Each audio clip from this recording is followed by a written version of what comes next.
সহিংসতার সময় বন্ধ থাকায় চট্টগ্রাম বন্দরে বিজিএমইএ এর সদস্য শিল্প প্রতিষ্ঠানের জন্য পণ্য খালাসের ক্ষেত্রে সর্বোচ্চ 7 দিনের জরিমানা মওকুফ করার নীতিগত সিদ্ধান্ত নেওয়া হয়েছে বলে জানিয়েছেন নৌপরিবহন প্রতিমন্ত্রী খালিদ মাহমুদ চৌধুরী।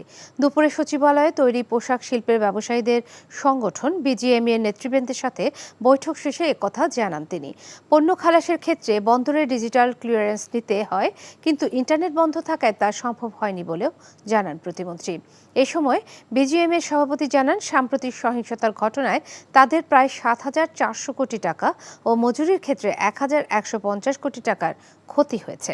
সঠিক সময় পণ্য দিতে না পারায় এখনও কোনো ক্রেতা ক্রয়াদেশ বাতিল করেননি বলেও জানান তিনি।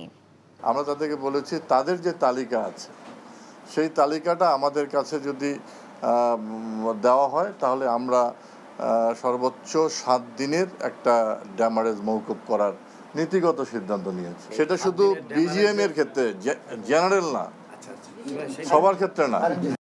এখন জন্ম সনদ দিয়ে খোলো বিকাশ স্টুডেন্ট অ্যাকাউন্ট। নিজের বিকাশ নিজে কর।